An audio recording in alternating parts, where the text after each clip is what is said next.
जय श्री राधे कृष्णा। जय श्री हरि विष्णु। गुरुवार व्रत कथा सुनने मात्र से गुरु बृहस्पति प्रसन्न होते हैं और जीवन में सुख समृद्धि तथा परिवार में शांति का वातावरण बना रहता है। चलिए भगवान गणेश का नाम लेकर गुरुवार व्रत कथा प्रारंभ करते हैं।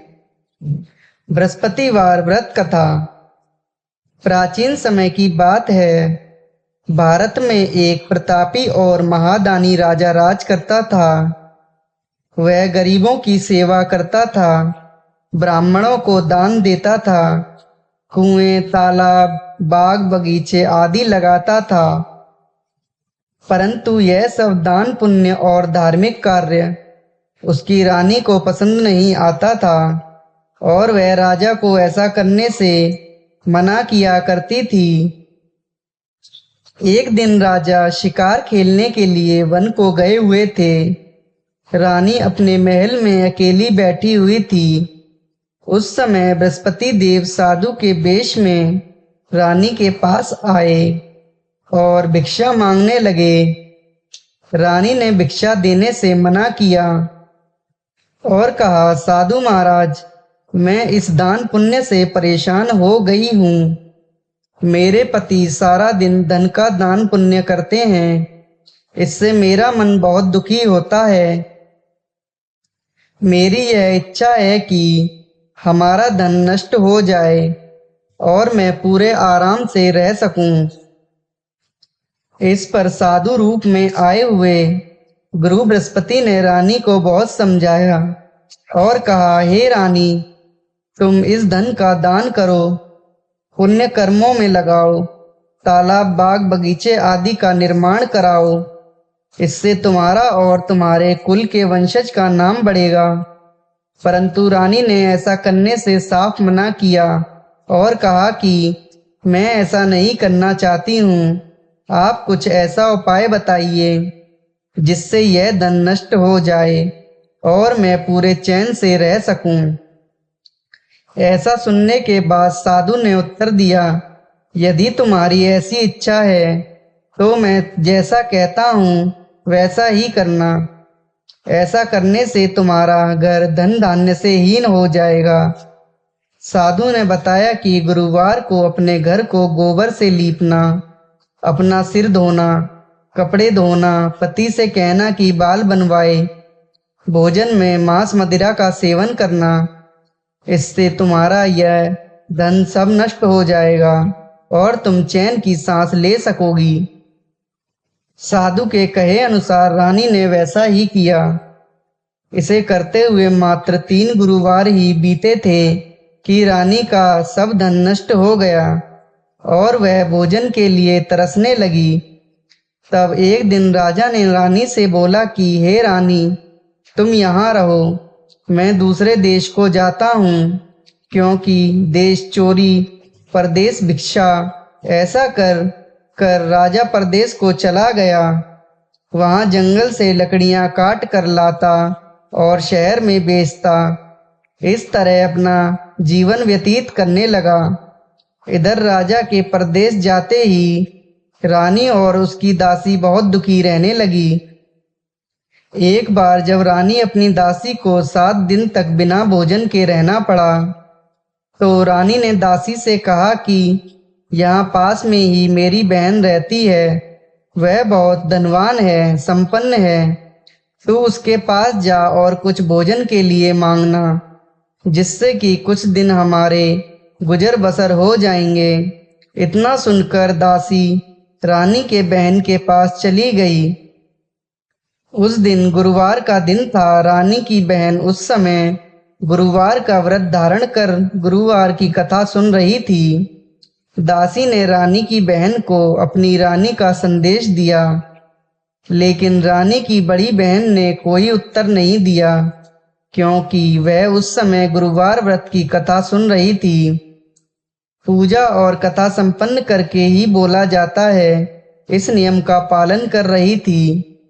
इससे रानी द्वारा भेजी गई दासी बहुत दुखी हुई और घर आकर रानी से कहा, कि मैंने आपकी बहन को आपका हाल सुनाया है, परंतु उसने कोई उत्तर नहीं दिया। इससे रानी बहुत दुखी हुई और उसने अपनी दासी से कहा, हे दासी, जब बुरे दिन आते हैं तो कोई नहीं सुनता। ऐसा बोलकर रानी अपने भाग्य को कोसने लगी। इधर जब रानी की बहन कथा समाप्त कर पूजा समाप्त कर उठी तो वह बहुत दुखी हुई कि मेरी बहन की दासी आई थी, परंतु उसने मैंने कुछ बोला नहीं, कुछ कहा नहीं। इससे वह बहुत दुखी हुई होगी। कथा सुनकर पूजन समाप्त कर रानी अपनी बहन के घर आई और कहने लगी, हे बहन, मैं बृहस्पतिवार का व्रत कर रही थी।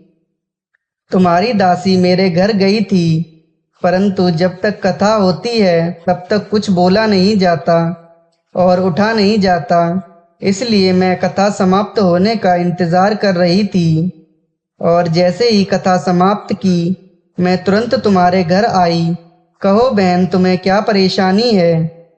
इस पर रानी की बहन फूट फूट कर रोने लगी और कहने लगी, बहन, इस समय हमारी स्थिति बहुत खराब हो गई है।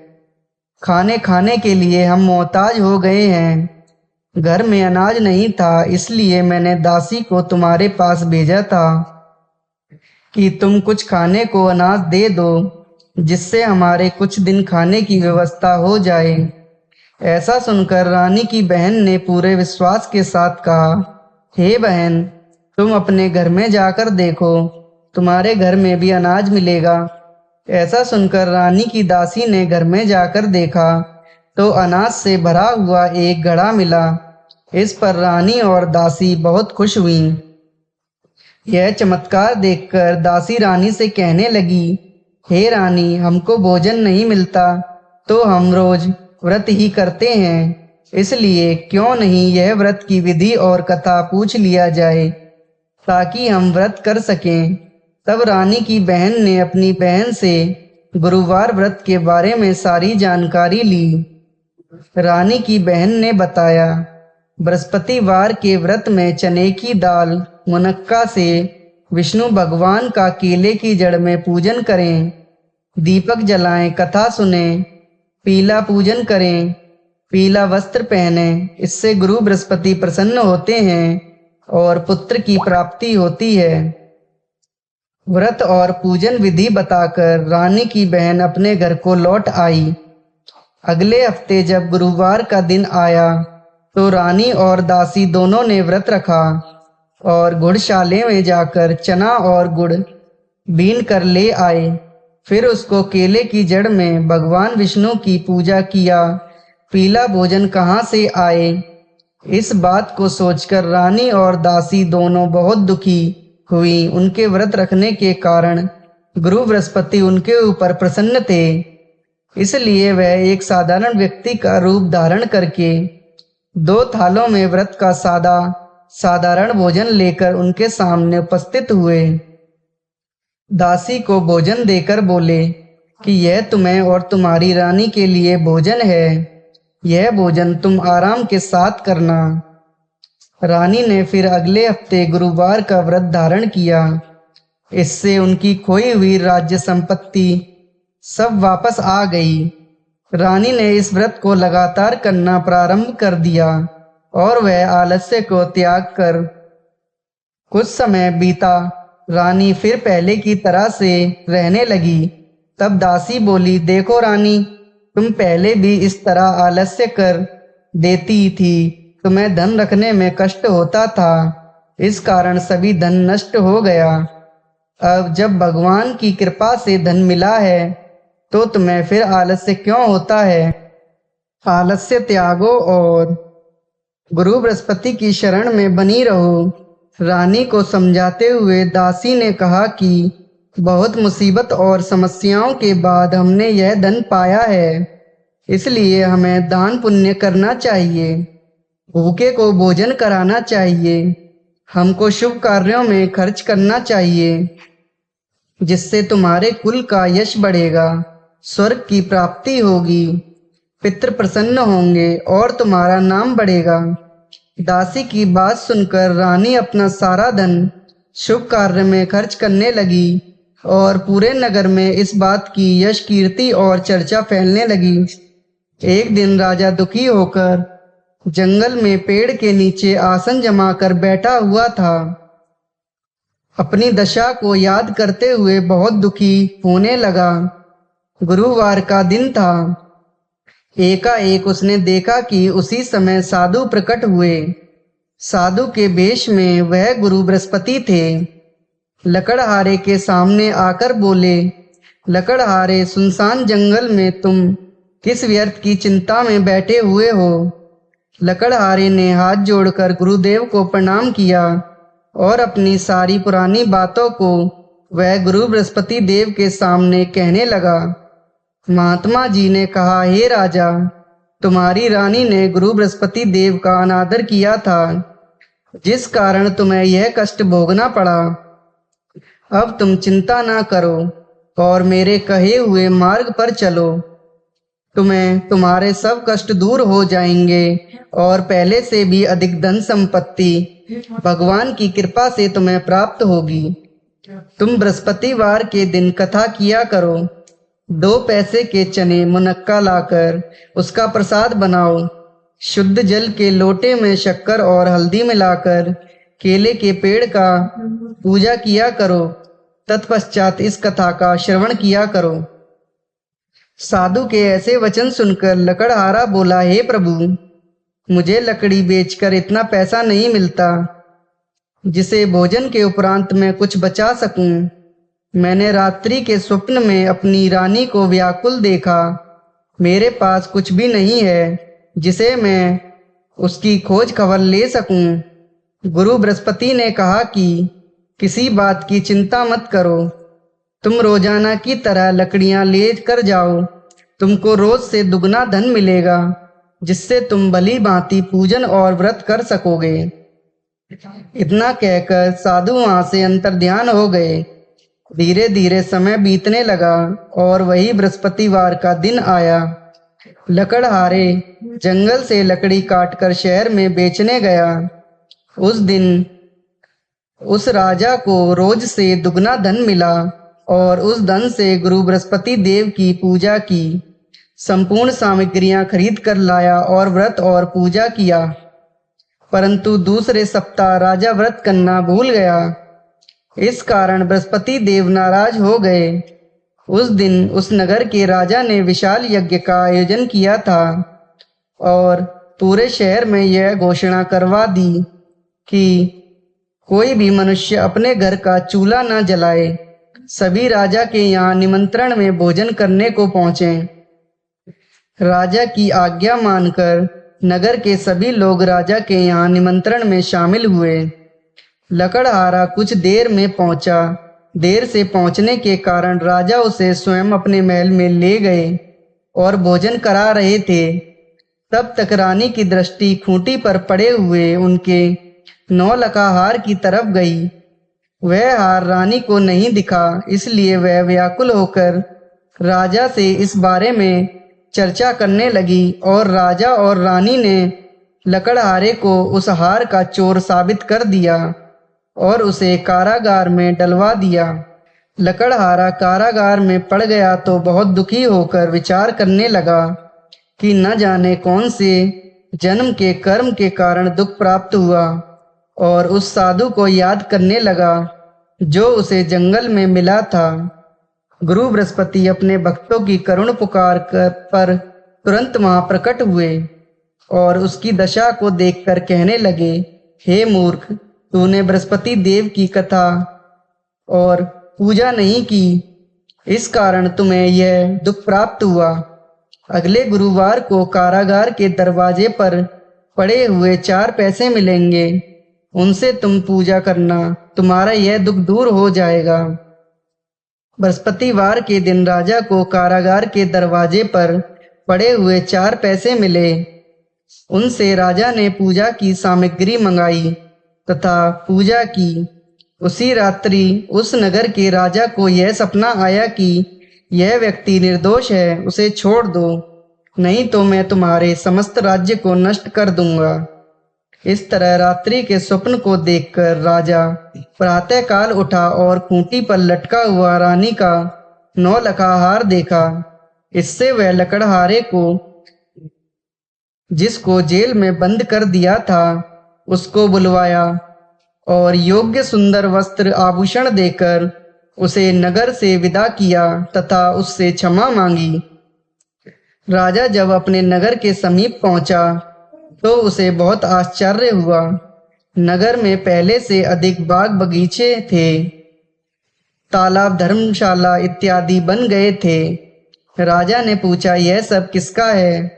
तो नगर के सभी लोग कहने लगे कि यह सब रानी और बांदी ने किया है। इस पर राजा को बहुत आश्चर्य हुआ तथा क्रोध भी आया। उधर जब रानी ने यह समाचार सुना कि राजा आ रहे हैं, तो उन्होंने बांदी से यह कह दिया कि हे बांदी, राजा हमारी ऐसी हालत देखकर कहीं लौट न जाएं, इसलिए तू दरवाजे पर खड़ी हो जा। आज्ञा अनुसार दासी दरवाजे पर खड़ी हो गई। राजा आए तो उनको साथ में महल में ले गई। जब राजा ने क्रोधित होकर अपनी रानी से पूछा, वह सब तुम्हें कैसे मिला? तो उन्होंने कहा, यह सब धन हमें गुरु बृहस्पति देव की व्रत के प्रभाव के कारण मिला है। यह सब सुनकर राजा ने निश्चय किया कि 7 दिन के बाद फिर गुरुवार आएगा, तो उस दिन मैं पूजन करूंगा और विधि विधान के साथ व्रत धारण करूंगा और दिन में प्रतिदिन 3 बार कहानी सुना करूंगा। अब हर रोज राजा के दुपट्टे में चने की दाल बंधी रहती थी तथा दिन में 3 बार कहानी कहा करता। एक रोज राजा ने यह विचार किया कि चलो अपनी बहन के यहाँ हो आते हैं। इस तरह निश्चय कर राजा घोड़े पर सवार हो अपनी बहन के यहाँ चलने लगे। मार्ग में उसने देखा कि कुछ आदमी एक मुर्दे को लेकर जा रहे हैं। उन्हें रोककर राजा कहने लगा, अरे भैयों, मेरी बृहस्पतिवार की कथा सुन लो। इस पर कुछ लोग क्रोधित हो गए और बोले कि इधर हमारे आदमी की मृत्यु हो गई है और उधर तुम्हें अपनी कथा की पड़ी है। परंतु कुछ बुद्धिजीवी लोग बोले कि नहीं, इसकी कथा सुन लेते हैं। कथा आदि जैसे ही पहुंची, मुर्दा हिलने लगा और जब कथा समाप्त हुई तो आराम से राम का नाम लेकर खड़ा हो उठा। आगे मार्ग में चलते हुए एक किसान जो खेत में हल चला रहा था, राजा ने उसे देखकर बोला, अरे भाई, मेरी गुरुवार की कथा सुन लो। किसान बोला, जब तक मैं तुम्हारी कथा सुन लूंगा तब तक 4 हरैया जोड़ लूंगा। अपनी कथा किसी और को सुनाना। इस तरह राजा आगे चलने लगा। राजा के हटते ही किसान का बैल पछाड़ खाकर गिर गया तथा किसान के पेट में बड़े जोर से दर्द होने लगा। उस समय किसान की माँ उसके लिए रोटी और पानी लेकर आई थी। जब यह सब हाल देखा तो वह बहुत दुखी हुई तथा दौड़कर उस राजा को बुलाया और उसे बुलाकर अपने खेत में बैठकर कथा सुनने लगी। कथा जैसे ही प्रारंभ हुई, किसान के पेट का दर्द बंद हो गया तथा उसके बैल उठ खड़े हुए। राजा अपनी बहन के घर पहुंचा। बहन ने भाई की खूब स्वागत किया और दूसरे दिन प्रातःकाल राजा जगा तो देखा कि सभी लोग भोजन कर रहे हैं। राजा ने अपनी बहन से कहा, ऐसा कोई मनुष्य नहीं है जिसने अभी तक पूजन नहीं किया। मेरी बृहस्पतिवार की कथा सुन लें। बहन बोली, भैया, यह देश ऐसा ही है कि पहले यहाँ लोग भोजन करते हैं, बाद में अन्य काम करते हैं। अगर कोई पड़ोस में हो तो देख आऊं। वह ऐसा बोलकर देखने चली गई, परंतु उसे कोई ऐसा व्यक्ति नहीं मिला जिसने अभी तक भोजन नहीं किया। एक कुम्हार के घर गए जिसका लड़का बहुत बीमार था। उसे मालूम हुआ कि उसके यहाँ 3 दिन से किसी ने भोजन नहीं किया। रानी ने अपने भाई की कथा सुनने के लिए कुम्हार से कहा। वह तैयार हो गया। राजा ने जाकर गुरुवार की कथा कही, जिसको सुनकर उसका लड़का ठीक हो गया। अब तो राजा की बहुत प्रशंसा होने लगी। एक रोज राजा ने अपनी बहन से कहा, हे बहन, हम अपने घर को जाएंगे, तुम भी तैयार हो जाओ। राजा की बहन ने अपने सास से आज्ञा मांगी तो सास ने कहा, तू चली जा, परंतु अपने बच्चों को मत ले जाना, क्योंकि तेरे भाई की कोई संतान नहीं है। बहन ने अपने भाई से कहा, हे भैया, मैं तो चलूंगी, परंतु बालक लोग नहीं जा सकेंगे, क्योंकि माता जी की आज्ञा नहीं है। इस पर राजा बोला, जब बालक ही नहीं चलेंगे तो तुम चलकर क्या करोगी? बड़े दुखी मन से राजा अपने नगर को लौट आया। घर लौटकर राजा ने अपनी रानी से कहा, हे रानी, हम निसंतान हैं, इसलिए कोई हमारा मुंह देखना नहीं चाहता। और ऐसा बोलकर राजा भोजन इत्यादि नहीं किया और अपने महल में जाकर विश्राम करने लगा। रानी बोली, प्रभु बृहस्पति देव ने हमें सब कुछ दिया है, वह हमें संतान भी देंगे। उसी रात बृहस्पति देव ने स्वप्न में कहा कि राजा उठ, तेरे दुख के दिन समाप्त हुए, तेरी रानी गर्भ से है। राजा गुरु बृहस्पति देव की यह बात सुनकर बहुत ज्यादा प्रसन्न हुआ। राजा की खुशी का ठिकाना न रहा। 9वें महीने में रानी की गर्भ से एक सुंदर पुत्र पैदा हुआ। तब राजा बोला, हे रानी, एक स्त्री बिना भोजन के रह सकती है, परंतु बिना कुछ कहे नहीं रह सकती।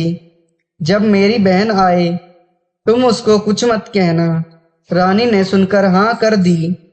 जब राजा की बहन ने नया शुभ समाचार सुना तो बहुत खुश हुई तथा बधाई लेकर अपने भाई के यहाँ आई। रानी ने कहा, घोड़ा चढ़कर तो नहीं आई, गधा चढ़ाई। राजा की बहन बोली, भाभी, मैं इस प्रकार ना होती तो तुम्हें औलाद कैसे मिलती? बृहस्पति देव ऐसे ही हैं, जिसके मन की मनोकामनाएं हैं सभी को पूर्ण करते हैं। प्रेम पूर्वक जो इस व्रत को धारण करता है। इस कथा को बृहस्पतिवार की दूसरी कथा। एक दिन इंद्र बड़े अहंकार से अपने सिंहासन पर बैठे थे और बहुत से देवता, ऋषि, गंधर्व, किन्नर आदि सभी सभा में उपस्थित थे। जिस समय बृहस्पति जी वहां पर आए तो सबके सब उनके सम्मान के लिए खड़े हो गए, परंतु इंद्र गर्व के मारे खड़ा न हुआ। यद्यपि वह सदैव उनका आदर किया करता था।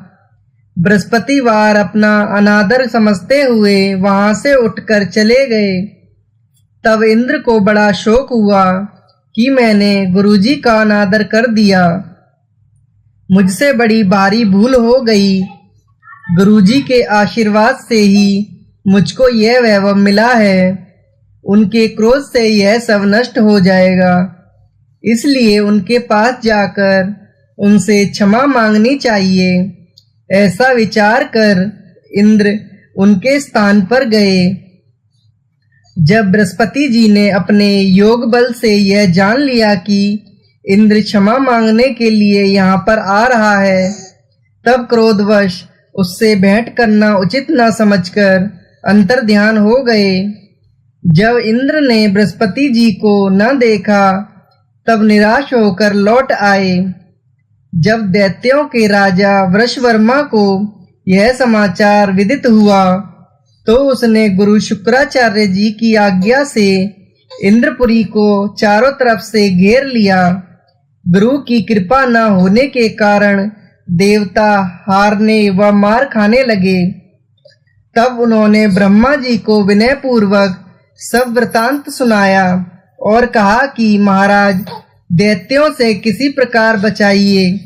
तब ब्रह्मा जी कहने लगे कि तुमने बड़ा अपराध किया है, जो गुरुदेव को क्रोधित कर दिया।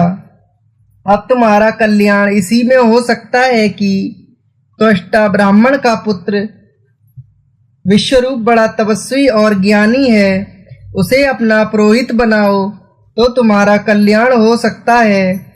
यह वचन सुनते ही इंद्र त्वष्टा के पास गए और बड़े विनीत भाव से त्वष्टा से कहने लगे कि आप हमारे पुरोहित बनिए, जिससे हमारा कल्याण हो। तब त्वष्टा ने उत्तर दिया कि पुरोहित बनने से तपोबल घट जाता है, परंतु तुम बहुत विनती कर रहे हो, इसलिए मेरा पुत्र विश्वरूप पुरोहित बनकर तुम्हारी रक्षा करेगा। विश्वरूप ने पिता की आज्ञा से पुरोहित बनकर ऐसा यत्न किया कि हरि इच्छा से इंद्र वृषवर्मा को युद्ध में जीतकर अपने इंद्रासन पर स्थित हुआ। विश्वरूप के 3 मुख थे। एक मुख से वह सोमपल्ली लता का रस निकाल पीते थे, दूसरे मुख से वह मदिरा पीते और तीसरे मुख से अन्न आदि भोजन करते थे। इंद्र ने कुछ दिनों के उपरांत कहा कि मैं आपकी कृपा से यज्ञ करना चाहता हूँ। जब विश्व की आज्ञा अनुसार यज्ञ प्रारंभ हो गया, तब एक दैत्य ने विश्वरूप से कहा कि तुम्हारी माता दैत्य की कन्या है, इस कारण हमारे कल्याण के निमित्त एक आहुति दैत्यों के नाम पर भी दे दिया करो। और अति उत्तम बात है। विश्वरूप उस दैत्य का कहा मानकर आहुति देते समय दैत्य को नाम धीरे से लेने लगा। इसी कारण यज्ञ करने से देवताओं का तेज नहीं बढ़ा। इंद्र ने यह वृतांत जानते ही क्रोधित होकर विश्वरूप के 3 सिर काट डाले। मद्यपान करने वाले से भंवरा, सोमपल्ली पीने वाले से कबूतर और अन्न खाने वाले मुख से तीतर बन गया। विश्वरूप के मरते ही इंद्र का स्वरूप ब्रह्महत्या के प्रभाव से बदल गया। देवताओं के 1 वर्ष के पश्चाताप करने पर भी ब्रह्महत्या का वह पाप न छूटा, तो सब देवताओं के प्रार्थना करने पर ब्रह्मा जी बृहस्पति जी सहित वहां आए। उस ब्रह्महत्या के 4 भाग किए, उसमें से 1 भाग पृथ्वी को दिया। इस कारण कहीं कहीं धरती ऊंची नीची और बीज बोने के लायक भी नहीं होती। साथ ही ब्रह्मा जी ने यह वरदान दिया, जहां पृथ्वी में गड्ढा होगा, कुछ समय पाकर स्वयं भर जाएगा। दूसरा वृक्षों को दिया, जिससे उनमें से गोंद बनकर बहता है। इस कारण गूगल के अतिरिक्त सब गोंद अशुद्ध समझे जाते हैं। वृक्षों को यह वरदान दिया कि ऊपर से सूख जाने पर जड़ फिर फूट जाती है। तीसरा भाग स्त्रियों को दिया, इसी कारण स्त्रियां हर महीने रजस्वला होकर पहले दिन चांडालिनी, दूसरे दिन ब्रह्मघातिनी, तीसरे दिन धोबिन के समान रहकर चौथे दिन शुद्ध होती हैं। और संतान प्राप्ति का उनको वरदान दिया। चौथा भाग जल को दिया, जिससे फैन और सिवाल आदि जल के ऊपर आ जाते हैं। जल को यह वरदान मिला कि जिस चीज में डाला जाएगा वह बोझ में बढ़ जाएगी।